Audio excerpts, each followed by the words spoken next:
ചെമ്പനെ പൂവിൻ്റെ ഒരു അപ്കമിങ് എപ്പിസോഡിലേക്ക് എല്ലാവർക്കും സ്വാഗതം. എടാ സച്ചി, നീ ഇങ്ങ് വാ, എനിക്ക് നിൻ്റെ അടുത്ത് കുറച്ച് സംസാരിക്കാനുണ്ട് എന്ന് പറഞ്ഞ് രവി സച്ചിയെ വിളിക്കുന്നുണ്ട്. നീ എന്തൊരടിയാടാ ആ ശരത്തിനെ അടിച്ചത്.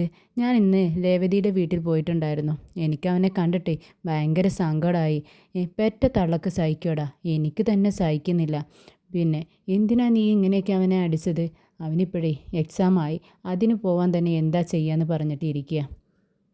നീ ഇങ്ങനെയൊന്നും ആയിരുന്നില്ലല്ലോ. നിന്നെക്കുറിച്ച് ഞാൻ അഭിമാനിച്ച നിമിഷങ്ങളുണ്ടായിരുന്നു. പക്ഷേ ഇത് കാണുമ്പോൾ എനിക്ക് ദേഷ്യാട്ടോ നിന്നോട് വരുന്നത്. രേവതിയെ ഇവിടെയുള്ളവരെല്ലാവരും നിൻ്റെ അമ്മ അടക്കം കുറ്റപ്പെടുത്തുമ്പോഴും നീ രേവതിയുടെ ഒപ്പം സപ്പോർട്ട് ചെയ്തിട്ട് നിൽക്കുമായിരുന്നു. അപ്പോഴൊക്കെ നിന്നെക്കുറിച്ച് ഞാൻ അഭിമാനിച്ചിട്ടുണ്ട്. പക്ഷേ ഈ ഒരു വിഷയത്തിലുണ്ടല്ലോ, നീ ആ കുട്ടിയെ ഇത്രയും തല്ലേണ്ടായിരുന്നു. അതിന് മാത്രം എന്ത് തെറ്റാടാ ആ കുട്ടി നിന്നോട് ചെയ്തത് എന്ന് ചോദിക്കുമ്പോൾ സച്ചി ദേഷ്യത്തോടെ പറയുന്നുണ്ട്. അതിന് അച്ഛൻ എന്തിനാ അവളുടെ വീട്ടിൽ പോയതെന്ന് ചോദിക്കുകയാണ്. അപ്പോൾ പറയുന്നുണ്ട് രവി, അതെ ഇനി ഞാനെന്താ അവളുടെ വീട്ടിൽ പോകാൻ പാടില്ലേ?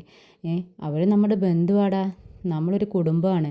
അപ്പോൾ അവർക്ക് എന്തെങ്കിലും ഒരു ആപത്ത് സംഭവിക്കുമ്പോൾ നമ്മളവിടെ ചെന്ന് അന്വേഷിക്കണം. ഞാൻ അതിനു വേണ്ടി തന്നെ പോയത്. നിനക്കെന്താ അത് പറ്റിയില്ലേ എന്ന് ചോദിക്കുകയാണ്. നീ അത് വിട്, എന്തിനാ കുട്ടിയെ തല്ലിയെന്നുള്ള കാര്യം നീ പറ എന്ന് പറയുമ്പോൾ സച്ചി പെട്ടെന്ന് ദേഷ്യം വന്ന് മുഖം അങ്ങോട്ട് അപ്പുറത്തേക്ക് തിരിച്ചിട്ട്, അതെ അവനുണ്ടല്ലോ പറഞ്ഞാൽ കേൾക്കത്തില്ല, അവനെന്താ ചെയ്തതെന്ന് അച്ഛൻ അറിയോ എന്നും പറഞ്ഞുകൊണ്ട് സത്യം പറയാൻ വേണ്ടി പോവായിരുന്നു.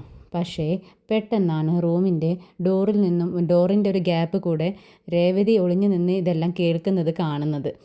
അപ്പോഴേക്കും സച്ചി പെട്ടെന്ന് കാര്യങ്ങൾ മാറ്റും. അതെ അച്ഛാ, ഞാനിപ്പോൾ പറയുന്നില്ല, അത് പിന്നെ പറയാം എന്ന് പറഞ്ഞിട്ട് പുറത്തേക്ക് പോകാണ്ട് നിൽക്കുകയാണ്. അപ്പോൾ രവി പിറകെ ചെന്നിട്ട് ചോദിക്കുന്നുണ്ട്, നീ എന്തോ പറയാൻ വേണ്ടി പോയതല്ലേ, നീ അത് സത്യം പറയാ. സത്യം പറയാതെ ഞാനെങ്ങനെയാടാ അറിയുന്നത്? നീ എന്തെങ്കിലും മനസ്സിൽ വെച്ചിട്ടുണ്ടെങ്കിൽ അതിങ്ങ് പറയും, എന്നാലേ എനിക്ക് ഇതെന്താണെന്നുള്ളത് അറിയാൻ പറ്റുമെന്നൊക്കെ രവി ഇങ്ങനെ പറയുന്നുണ്ട്. സച്ചിയുടെ മനസ്സിലുള്ളതെല്ലാം പുറത്തേക്ക് വരാൻ വേണ്ടി തന്നെയാണ് രവി ഇങ്ങനെ കുത്തി കുത്തി ചോദിക്കുന്നത്. പക്ഷേ സച്ചി ഒന്നും പറയുന്നില്ല. അച്ഛാ, എല്ലാവർക്കും ഞാൻ പറഞ്ഞത് കേട്ടാൽ അത് വിഷമാവും. അപ്പോൾ ഞാനതൊന്നും പറയുന്നില്ല. പിന്നെ ഇനി അച്ഛൻ ആഗ്രഹിക്കുന്നത് പോലെ മാത്രമേ ഞാനിനി ജീവിക്കുള്ളൂ. അച്ചമ്മയല്ല എന്നെ വളർത്തിയത്. അച്ചമ്മ പറഞ്ഞിട്ടുണ്ട് തെറ്റ് കണ്ടാൽ അവിടെ പ്രതികരിക്കണമെന്ന്. അതുകൊണ്ടാണ് തെറ്റ് കാണുമ്പോൾ ഞാൻ അവരെ അടിച്ചു പോകുന്നത്. ഇനി എന്തായാലും അച്ഛൻ പറയുന്നത് പോലെ ഞാൻ ജീവിക്കാം. ഇനി ആരെന്ത് പറഞ്ഞാലും ഞാനതിന് പ്രതികരിക്കില്ല, ആരെ അടിക്കില്ല എന്ന് പറഞ്ഞ് രവിക്ക് വാക്ക് കൊടുത്ത് സച്ചി അങ്ങോട്ട് പോവാണ്. അപ്പോഴാണ് രേവതി കിച്ചണിലേക്ക് പോകുന്നത് രവി കാണുന്നത്. അപ്പോൾ മോളെ അവിടെ നിൽക്കുമെന്ന് പറഞ്ഞ് രവി അടുത്തേക്ക് ചെല്ലുന്നുണ്ട്. എന്നിട്ട് രേവതിയോട് പറയുന്നുണ്ട്, ഞാനേ സച്ചിയുടെ അടുത്ത് സംസാരിച്ചു. സച്ചിയുടെ മനസ്സിൽ എന്തോ ഒരു വിഷമമുണ്ട് മോളെ. അവൻ കൊച്ചു പിള്ളേരുടെ പോലെ എന്ത് മനസ്സിലുണ്ടെങ്കിലും തുറന്നു പറയത്തില്ല.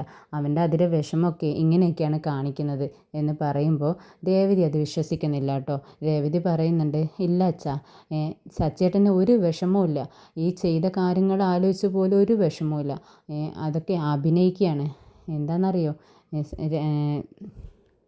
ശരത്തിനെ തല്ലിയതിലേ സച്ചേട്ടന് ഒരു കുറ്റബോധവും ഇല്ല, എല്ലാം അഭിനയമാണ് എന്നും പറഞ്ഞുകൊണ്ട് തന്നിഷ്ടത്തോടെ നടക്കട്ടെ. അങ്ങനെ തന്നെയല്ലേ എപ്പോഴും ഉള്ളത്. ഇനിയിപ്പോൾ പ്രത്യേകിച്ച് എന്തെങ്കിലുമൊക്കെ പറയുന്നത് എന്നൊക്കെ പറയുകയാണ് രേവതി. പിന്നീട് ശ്രുതി രാത്രി ഒരുപാട് നേരം വൈകി വീട്ടിലേക്ക് കയറി വരുന്നുണ്ട്. ശ്രുതിയാണെങ്കിൽ ശ്രുതിയെ വിളിച്ചിട്ട് കിട്ടാത്തതിൻ്റെ ടെൻഷനിൽ ഇങ്ങനെ ഇരിക്കുകയാണ്. അപ്പോൾ ചോദിക്കുന്നുണ്ട് ശ്രുതിയുടെ അടുത്ത്, എന്താ ശ്രുതി, ഞാൻ എത്ര നേരമായി വിളിക്കുന്നു, കിട്ടുന്നില്ലല്ലോ എന്ന് പറയും. എന്താ എത്ര നേരം വൈകിയെന്ന് ചോദിക്കുന്നുണ്ട്. അതെ, ഞാൻ ഓട്ടോയിലല്ലേ വരുന്നത്, അതുകൊണ്ടാണ് നേരം വൈകി എന്ന് പറയുകയാണ്. എന്നും സച്ചിയായി ഏറ്റവും ലാസ്റ്റ് നേരം വൈകി വരുന്ന ആൾ. ഇപ്പോൾ ശ്രുതിയായി അതിന് പകരം വരുന്നത്. സച്ചി എന്നും നേരം വൈകി എല്ലാവരും ഉറങ്ങുന്ന സമയത്ത് വന്ന് കോളിംഗ് ബെല്ലടിക്കും, എല്ലാവരുടെയും ഉറക്കം പോവും. ഇപ്പോൾ ശ്രുതി അങ്ങനെ എല്ലാവരും വിചാരിക്കുന്നുണ്ടാവും എന്നിങ്ങനെ പറയുമ്പോൾ ശ്രുതി പറയുന്നുണ്ട്, അതിന് വർക്കെല്ലാം കഴിഞ്ഞിട്ട് വേണ്ടേ വരുന്നത് എന്നിങ്ങനെ പറയുകയാണ്. അതിനിടയിൽ ഓടിപ്പോരാൻ പറ്റത്തില്ലല്ലോ ശ്രുതിന്ന് ചോദിക്കുകയാണ്. അപ്പോൾ എന്താ ഇങ്ങനെ വർക്ക്, പെട്ടെന്ന് നിങ്ങൾ പുതിയ ആളായതുകൊണ്ടാണോ ഇത്രക്കൊക്കെ വർക്ക് തരുന്നതെന്ന് ചോദിക്കുന്നുണ്ട്. അപ്പോൾ അതെ, കുറച്ച് ദിവസം കൂടി കഴിഞ്ഞാൽ സാധാ പടിയാവുമെന്നിങ്ങനെ ശ്രുതി പറയുന്നുണ്ട്. എന്തായാലും വർക്ക് കൂടുമ്പോഴേ അധികം പൈസ സാലറി ചോദിച്ചോളൂ കേട്ടോ എന്നിങ്ങനെ ശ്രുതിയോട് പറയുകയാണ്. പിന്നീട് ശ്രുതി ഇങ്ങനെ ഒരു ബാഡ് സ്മെല്ല് വരുന്നുണ്ടെന്ന് പറഞ്ഞ് ഇങ്ങനെ മണം പിടിക്കുക കേട്ടോ. മൂക്കുകൊണ്ട് ഇങ്ങനെ മണം പിടിച്ചിട്ട് പറയും, എന്തോ ഒരു സ്മെല്ല് വരുന്നുണ്ടല്ലോ ശ്രുതി, നിനക്ക് വരുന്നുണ്ടോ എന്ന് ചോദിക്കുകയാണ്. എനിക്കൊന്നുമില്ലല്ലോ, നിനക്ക് തോന്നുന്നതായിരിക്കും എന്ന് പറയുമ്പോൾ ശ്രുതി വീണ്ടും, ഇല്ല എനിക്ക് തോന്നുകയല്ല, എന്തോ സ്മെല്ലുണ്ട് ഇവിടെ എന്ന് പറഞ്ഞുകൊണ്ട് മണത്ത് ശ്രുതിയുടെ അടുത്തെത്തുമ്പോൾ ശ്രുതിയുടെ ഷർട്ട് മണത്ത് നോക്കുക. എന്നിട്ട് പറഞ്ഞത്, അയ്യേ നിൻ്റെ ഷർട്ടിൽ നിന്നാണല്ലോ ശ്രുതി മണം വരുന്നത്, സാമ്പാറിൻ്റെ മണമാണെന്ന് പറയുകയാണ്. നീ ഒന്ന് മണത്ത് നോക്കുമെന്ന് പറയുമ്പോൾ ശ്രുതി മണത്ത് നോക്കുക കേട്ടോ. അപ്പോൾ ശരിയാണ്, പക്ഷേ ശ്രുതി അത് മുഖത്ത് കാണിക്കുന്നില്ല. എന്നിട്ട് പറയുന്നത്, എന്ത് മണാ ശ്രുതി, എന്താ ഈ സാമ്പാറിൻ്റെ മണം നിൻ്റെ ഷർട്ടിൽ എങ്ങനെ വന്നത്, നല്ല സ്മെല്ലുണ്ടെന്ന് ശ്രുതി പറയുമ്പോൾ, അതെ ഞാൻ ഇന്നേ മാറി ഒരു പുതിയ സ്പ്രേ വാങ്ങിച്ചു വെച്ചിട്ടുണ്ടായിരുന്നു, അത് അടിച്ചിട്ട് പോയി, അതിൻ്റെ സ്മെല്ലാണെന്ന് പറയാണ്. എന്ത് സാമ്പാറിൻ്റെ സ്മെല്ലോ സ്പ്രേക്ക് എന്ന് ചോദിക്കുന്നത് ശ്രുതി. അതെ സോറി കേട്ടോ ശ്രുതി, ഇനി ഞാനേ അത് അടിക്കത്തില്ല എന്നിങ്ങനെ പറയുന്നുണ്ട്. അങ്ങനെ രക്ഷപ്പെടുക കേട്ടോ. ഒരു വിധത്തിൽ ശ്രുതിയുടെ കയ്യിൽ നിന്ന് ശ്രുതി രക്ഷപ്പെടുന്നുണ്ട്. പിന്നീട് സച്ചിയുടെ ഫ്രണ്ട്സിനെയാണ് കാണിക്കുന്നത്. ഇപ്പം എന്താ ഇങ്ങോട്ടൊന്നും വരാത്തത്, സച്ചി നമ്മുടെ കാറ് തിരിച്ചു കിട്ടാൻ വേണ്ടി ക്യാഷെല്ലാം കൊടുത്തതുകൊണ്ടാണോ പിന്നെ ഇങ്ങോട്ട് വരാത്തത് എന്നൊക്കെ ചോദിക്കുകയാണ് മഹേഷിൻ്റെ അടുത്ത്. അപ്പോൾ അവൻ പറയുന്നുണ്ട്, നിങ്ങളെന്താ സച്ചിയെക്കുറിച്ച് ഇങ്ങനെയൊക്കെ സംസാരിക്കുന്നത്, നിങ്ങൾ ആദ്യമായിട്ടാണോ സച്ചിയെ കാണുന്നത്, അവന് എന്ത് കാര്യം ആര് പറഞ്ഞാലും അത് പെട്ടെന്ന് തന്നെ ചെയ്തു കൊടുക്കാൻ അവനക്ക് അത്രയും താല്പര്യമാണ്, അതുകൊണ്ടാണ് അവൻ്റെ കാറ് വിറ്റിട്ടായാലും അവൻ നമ്മുടെ എല്ലാം പ്രശ്നങ്ങളെല്ലാം മാറ്റി തന്നത് എന്നിങ്ങനെ പറയുകയാണ്. അപ്പോഴേക്കും നമ്മുടെ സച്ചി ഒരു ഓട്ടോ ഓടിച്ച് അങ്ങോട്ട് വരിക കേട്ടോ. ഇത് കാണുന്ന മഹേഷ് ചോദിക്കുന്നുണ്ട്, എന്താടാ സച്ചി നീ ഓട്ടോയിലൊക്കെയെന്ന് ചോദിക്കുമ്പോൾ, എങ്ങനെയുണ്ട് എന്ന് ചോദിക്കുകയാണ്. അല്ല നീ കാര്യം എന്താണെന്ന് പറയുമ്പോൾ സച്ചി പറയുന്നുണ്ട്, എന്താ കാര്യം പറയാനുള്ളത്, ഞാനിപ്പോൾ ഓട്ടോയാണ് ഓടിക്കുന്നതെന്ന് പറയുകയാണ്. അത് കേൾക്കുമ്പോൾ ഫ്രണ്ട്സിന് എല്ലാവർക്കും നല്ല വിഷമമാവും കേട്ടോ. അവർ പറയുന്നുണ്ട്, ഞങ്ങൾ കാരണമല്ലേ സച്ചി, സോറി കേട്ടോ സോറി എന്ന് ഇങ്ങനെ പറഞ്ഞുകൊണ്ടിരിക്കുക. അപ്പോൾ സച്ചി പറയുന്നുണ്ട്, നിങ്ങളെന്തിനാണ് എൻ്റെ അടുത്ത് സോറി പറയുന്നത്, എനിക്ക് എന്ത് ജോലിയും ചെയ്യാനുള്ള ഒരു മനസ്സുണ്ട്, അത് മതി. പിന്നെ കാറായാലും ഓട്ടോ ആയാലും ഓടിക്കുന്നത് ഡ്രൈവർ തന്നെ അല്ലേടാ, ഞാൻ ഏത് ഓടിച്ചാലും എന്താ എന്നിങ്ങനെ ചോദിക്കുകയാണ്. പക്ഷേ മഹേഷിന് ഇതൊന്നും ഉൾക്കൊള്ളാൻ പറ്റുന്നില്ല കേട്ടോ. എന്നിട്ട് പറയുന്നുണ്ട്, അതെ എനിക്കിതങ്ങ് പിന്നെ ഉൾക്കൊള്ളാൻ പറ്റുന്നില്ല, എന്തായാലും ഞാനൊരു വേറെ കാറ് നിനക്ക് അറേഞ്ച് ചെയ്ത് തരാം, നീ കാർ ഓടിച്ചാൽ മതി, ഓട്ടോ ഓടിക്കണ്ട, അതെനിക്ക് കാണാൻ പറ്റത്തില്ല എന്ന് പറയാണ്. അപ്പോൾ നീ അങ്ങനെ സെൻറ്റി അടിക്കല്ലേടാ എന്ന് പറയാണ് സച്ചി.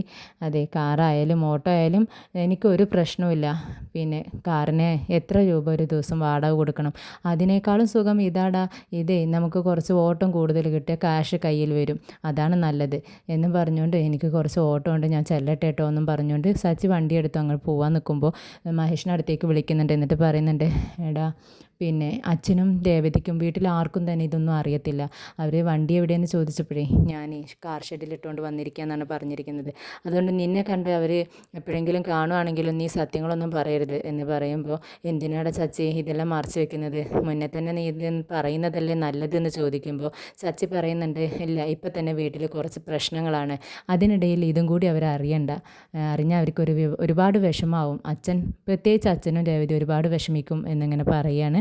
അപ്പോൾ ഓക്കെ എന്നാൽ ഞാൻ പറയുന്നില്ല എന്ന് പറയുന്നുണ്ട്. അങ്ങനെ സച്ചി അവിടെ നിന്ന് പോവുകയാണ്. പിന്നീട് സുധി കേട്ടോ കാണിക്കുന്നത് ഹോട്ടലിൽ പിന്നെ ഓർഡർ എടുക്കുന്ന സമയത്ത് ഒരു വെയിറ്റർ വന്നിട്ട്, ഈ സാമ്പാറൊന്നും നീ അങ്ങോട്ട് കൊടുക്കുമോ സുധി, എനിക്ക് വയറ് വേദനിച്ചിട്ട് വയ്യ, ഞാൻ ഇപ്പോൾ വരാമെന്ന് പറഞ്ഞ് സാമ്പാറിൻ്റെ പാത്രം സുധിയുടെ കയ്യിൽ കൊടുത്തിട്ട് പോവുകയാണ്. സുധി അങ്ങോട്ട് ടേബിളിൽ വെച്ച് കൊടുക്കാൻ വേണ്ടി പോകുമ്പോൾ വേറൊരു കസ്റ്റമറുടെ ശരീരത്തിലൂടെ ഡ്രസ്സിലൂടെ ഈ സാമ്പാർ അങ്ങ് പോവുകയാണ്. അങ്ങനെ അവരങ്ങോട്ടും ഇങ്ങോട്ടും അടിയാവുകയാണ്.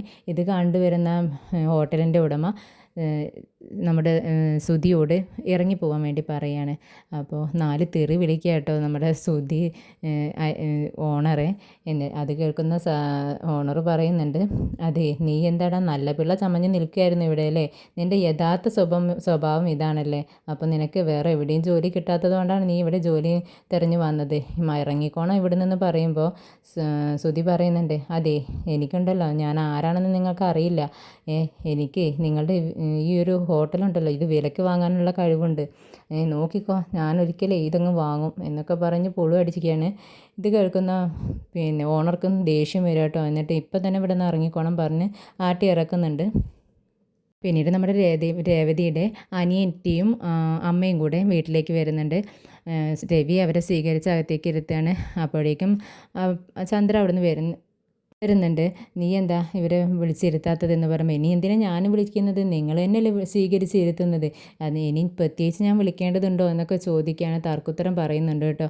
അപ്പോഴേക്കും എന്തിനാ അമ്മേ വന്നത്, അമ്മ പറഞ്ഞിട്ടില്ലല്ലോ, വരുന്ന വിവരമൊന്നും എന്നോട് പറഞ്ഞില്ലല്ലോ എന്നിങ്ങനെ രേവതിയും ചോദിക്കുന്നുണ്ട്. അപ്പോൾ ചന്ദ്ര പറയും, അല്ലെങ്കിലും നിൻ്റെ അമ്മ എന്നാ പറഞ്ഞിട്ട് വന്നിട്ടുള്ളത്, എപ്പോഴും ഇങ്ങനെ പെട്ടെന്ന് അങ്ങ് പൊട്ടിമുളച്ചതുപോലെ വരികയല്ലേ ചെയ്യുന്നത് എന്നിങ്ങനെ പറയുമ്പോൾ രേവതിയുടെ അമ്മയ്ക്ക് എല്ലാവർക്കും സങ്കടമാവും കേട്ടോ, വിഷമാവുന്നുണ്ട്, അവരുടെ മുഖത്ത് അത് കാണുന്നുണ്ട്.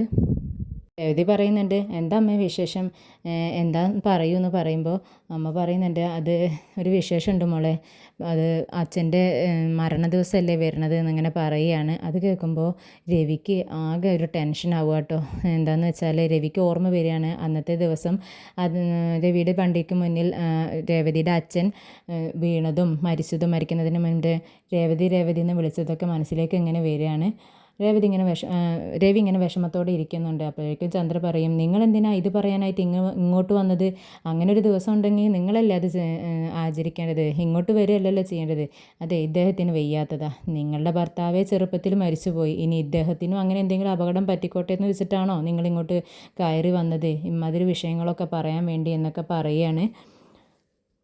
എന്തായാലും രേവതിയുടെ അമ്മയും അനിയത്തിയും കയറി വന്നത് ചന്ദ്രക്കൊട്ടും പേടിക്കുന്നില്ല. ചന്ദ്ര ചോദിക്കുന്നുണ്ട്, അതെ നിങ്ങളുടെ മകനെ എൻ്റെ സച്ചി അടിച്ചു, അത് എന്തിനാന്ന് നിങ്ങൾ അന്വേഷിച്ചോ, അവനത് തുറന്നു പറയുന്നില്ല, നിങ്ങളുടെ മകനെങ്കിലും പറയുന്നുണ്ടോ എന്നിങ്ങനെ ചോദിക്കുമ്പോൾ രേവതിയുടെ അനിയത്തി പറയുന്നുണ്ട്, അതെ സച്ചിയേട്ടൻ്റെ ഇവൻ്റെ ഫ്രണ്ടും കൂടെ ഒരു കശപിശ അത് കാരണമാണ് അങ്ങനെ അടി ഉണ്ടായതെന്നാണ് പറഞ്ഞതെന്ന് പറയുമ്പോൾ നിങ്ങൾക്കത് സത്യമാണെന്ന് തോന്നുന്നുണ്ടോ എന്നിങ്ങനെ ചന്ദ്ര ചോദിക്കുകയാണ്.